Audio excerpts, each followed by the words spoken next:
Good? Mm-hmm. Okay, well, so let's call the meeting to order for the month of June for Elk Creek Fire Protection District Board of Directors. And we'll call it 6:02. And I would ask that Director Pixley, if you would lead us in the Pledge of Allegiance, please.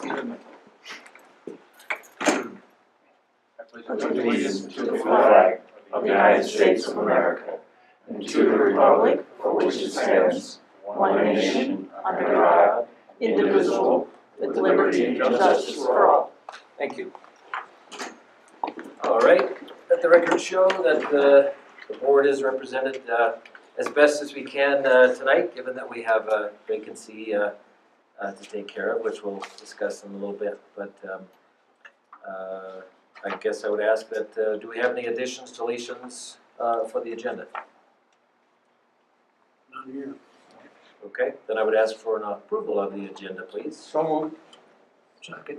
All in favor? Aye. Aye, very good. All right, let's look at the April 12th minutes, and ultimately we'll approve those.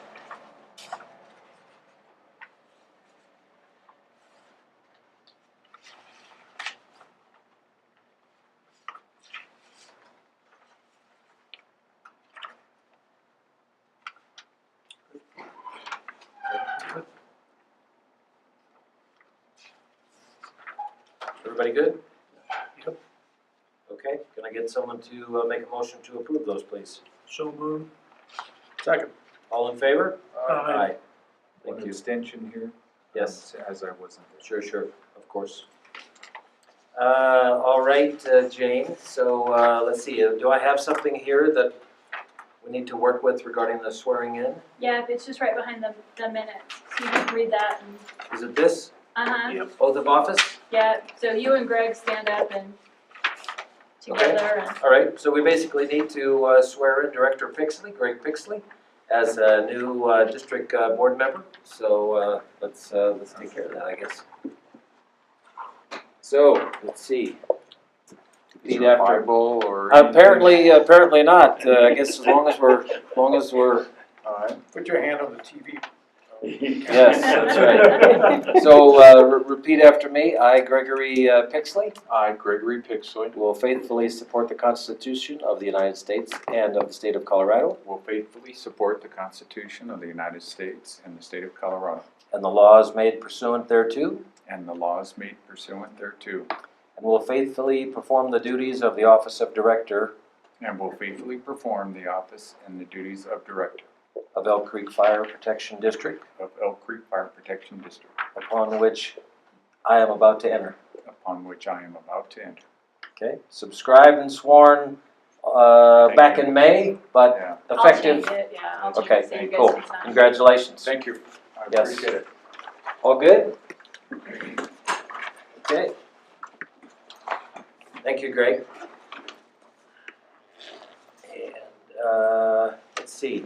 So we will make a formal announcement that we have a vacancy on the board, and we are soliciting interested parties, and so not to make an emergency leap, but we're looking for the right person, and we look forward to filling the spot in the right amount of time. So, is there anything else I need to state on that, Jane? No, I think that's it.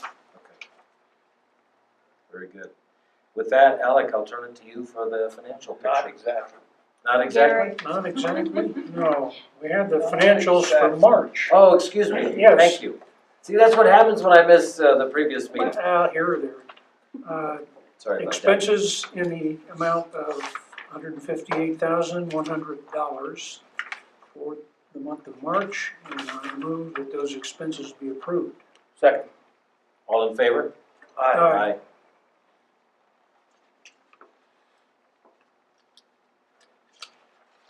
All right. So, Deputy Chief, I'll turn to you. Okay. As we talked about, Chief of Office out on 416 fire, so I will do my best. Big thing on everybody's mind right now is wildland. obviously, in our district. The fuels are drying out, ERCs are coming up. It's just been hot and dry. Today's been another red flag day. The north side of the district is drier than the north side is not quite as dry as the southern end of our district. It's kind of interesting, like this is the breakover point. We've had a lot more rain and moisture over on that side than over, Staunton, that end up there. Buffalo Creek, they're already in severity. They've got multiple severity engines. I think they've got 4 extra engines now working on the Buffalo Creek Work Center. They're talking about getting another hand crew. So the forest is gearing up for what could be a busy fire season. Everybody's in fire restrictions. I think you guys probably saw that. The counties, the forest, all the counties. I think Summit County was supposed to be going into fire restrictions the day that Buffalo fire started. We have had 2 fires within our district in the last couple of weeks. Both of them came out of that lightning storm we had Monday night of last week. We had a number of positive strikes, and we ended up with the Holmes Gulch fire, which ended up to be 3.5 acres. We ended up with the U.S. Forest Service, Platte Canyon, North Fork, and us on it. At the peak of the initial attack, we had 47 people, 2 helicopters, and a spotter plane on the incident. Worked out really well. Kind of held it at the road and actually jumped the road at Holmes Gulch, if you're familiar with that area. It was in the old High Meadow burn area. Burned mostly through brush and grass with a few kind of open pondo stringers that it got into. We did have resources on it overnight, then the next day we had another 25 firefighters on it, trying to button it up. I actually went out and checked it today, and we'll probably call the fire out here in the next couple of days and be done with that one. And then 2 days later we had the Viking fire, which was off Hiking Viking Trail, which is actually a legitimate road name, off of Pleasant Park. It was another, I think it was a holdover from that lightning bust. It was 1/2 acre. We ended up with 42 people on that. We had Evergreen, Platte Canyon, the U.S. Forest Service, and we also ended up using the MMA, if you're familiar with the multi-mission aircraft. We've developed a relationship with the Forest Service where we were out doing the project work in Staunton, and one of the Forest Service guys called and said they're using it to fly their fire. Do you want it to fly your district? And ironically enough, a few minutes after that, we started getting the smoke reports. So we actually had a pretty good picture of that fire before we even had people on it, which was Nice timing. It was ideal. They were flying a fire in Rampart, and so they were already spooled up and airborne, and so they just kind of made a slight deviation and ended up flying our fire, which was How did they get the pictures down? well, I didn't have cell service. Jefferson County Sheriff was able to log into COWIMS, Oh, okay. which is the state website. They actually drove up to where they had cell service, got the picture, then drove back. Neat. It was a pretty good use of technology. I mean, the fact that we had a picture well before when we were still scouting the way into the fire was, worked out pretty well. No wonder when I called in, they sounded so confident. It was good. It worked out really well. In our initial attack squad that we talked about last month, they were integral in both of the initial attacks. They're kind of proving their worth already. It's pretty handy to have those bodies. It's working out well. Apparatus, we've got everything's in service right now. We have a little bit of work being done on 455, the older Type 3, but that's pretty minor.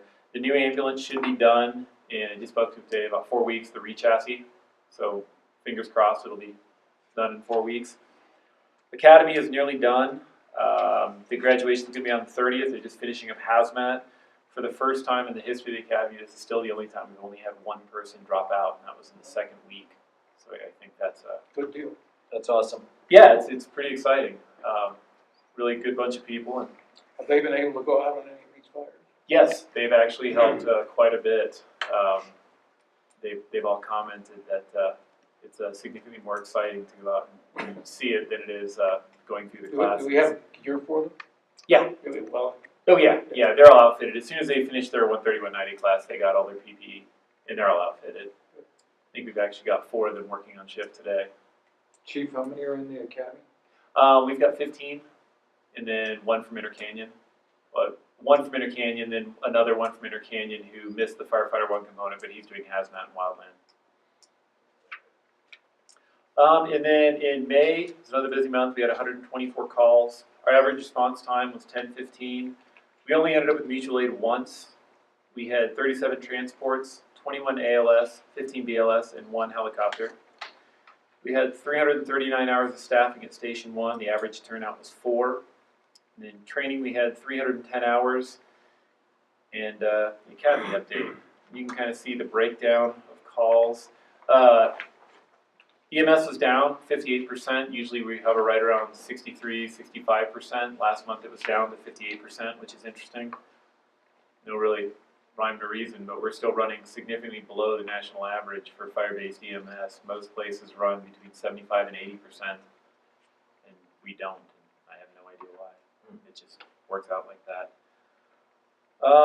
About the only other big thing that we did is we finally, over the last month or so, I think Chief McLaughlin had talked about it, we finally started replacing a lot of our portable radios. We haven't made a significant purchase in portable radios in about 10 years, and our radios are getting to the point that they can no longer be programmed.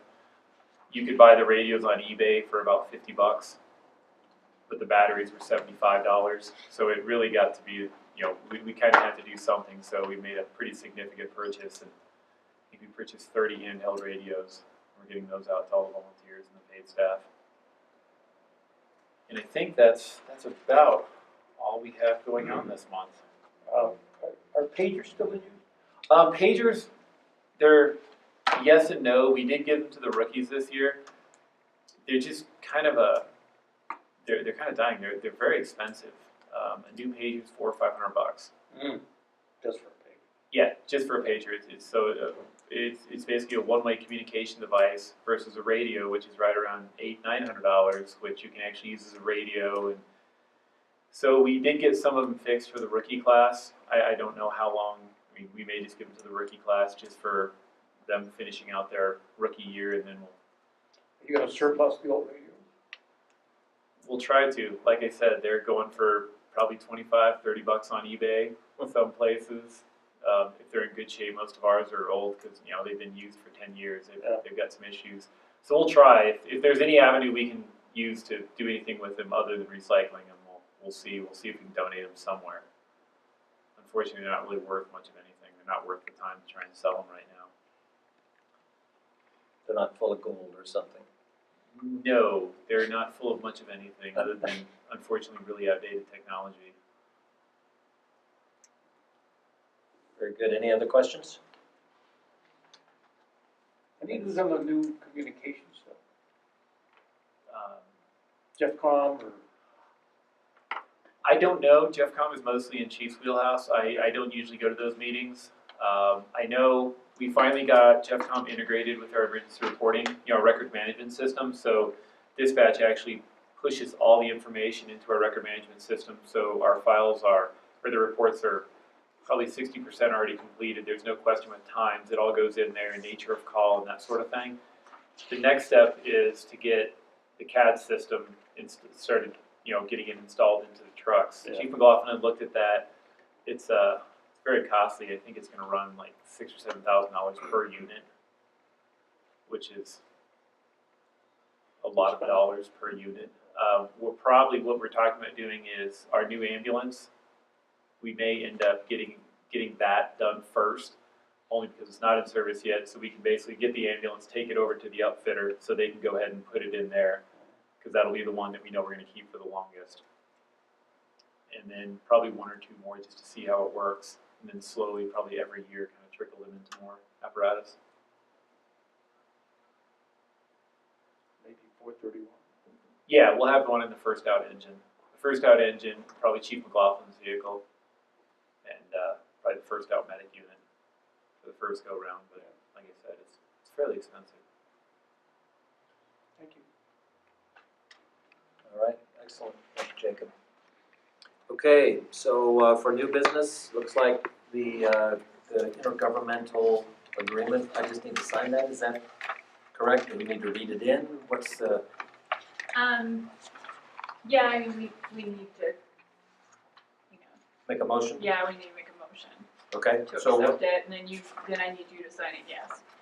all right, so if I say that we need, I make a motion to accept the intergovernmental agreement between Elk Creek Fire Protection District and Evergreen Fire Protection District for fire prevention services with Roger Parker as part-time fire marshal. So that's my motion, and would someone second that, please? All in favor? Aye. Okay, very good. You've got the real document, Jane? I do. Okay. Very good. Okay, and let's see, looks like we need to extend our time to file our audit, correct? Yes, because it's due at the end of July, and the auditors aren't gonna have the final done by the end of July. Okay, I don't, where do I see the date on what we're extending? There we go, 60 days. Yep. Okay, very good. Same thing, need to make a motion? Yes, please. Okay. All right, so I make a motion, I'm sorry, did you have a question? No. Okay. I'll make a motion to make a request for extending the time to file our audit, moving it out to 60 days. Is that good enough? Second. All in favor? Aye. Okay. And this is the primary document? Yes, we can do that one. Okay, cool. All right. Any other new business? Okay. Do we have any old business? Apparently not. How about citizen issues?